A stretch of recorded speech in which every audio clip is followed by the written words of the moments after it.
શહેરના સેવાળાના વિસ્તારમાં રોજ રાત્રે અંધારું રહેતું, કારણ કે લાઇટના થાંભલા તો નાખવામાં આવેલા, પણ તેના ઉપર જે લાઇટ લાગે બત્તી, એ બત્તી બગડી ચૂકેલી અને એને ફરીથી કોઈ રિપેરિંગ કરવા આવેલું નહીં. ઘણીવાર ફરિયાદ નોંધાવ્યા છતાં પણ કોઈ એને ફરતે કોઈ પણ ધ્યાન આપતું નહીં અને રોજ અંધારું રહેતું.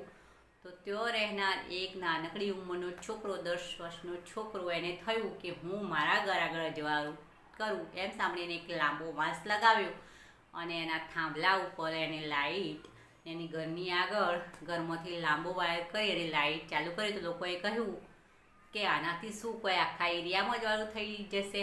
તો એને કહ્યું કે ના, મારી ઘર આગળ તો અજવાળું થવાનું ને, એના કારણે મારી ઘર આગળથી નીકળતા લોકોને તો કોઈ જાતની પરેશાની થવાની નહીં. થોડા દિવસ થયા તો બીજા પણ એક વ્યક્તિએ એવી રીતે લાઇટ લગાવી. 2-4 દિવસ પછી ત્રીજા વ્યક્તિએ લગાવી. આમ થોડા સમયના અંતરે એ લોકોએ દરેકે પોતાના ઘર આગળ લાઇટ લગાવી દીધી અને એ એરિયામાં કાયમ માટે અજવાળું થઈ ગયું. તો મિત્રો, એક નાનકડી શરૂઆત જો આપણે જાતે જ કંઈ કરવા માગતા હોય, નવો બદલાવ લાવવા માગતા હોય, તો આપણે પોતે શરૂઆત કરીએ નહીં તો બીજા પછી આપમેળે આપણું જોઈ અને એવી શરૂઆત કરવા ના.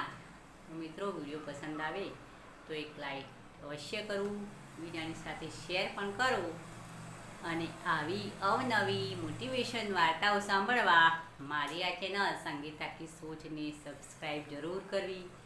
ફરી મળીશું નવા કોઈ વિડીયોમાં નવી વાર્તા સાથે.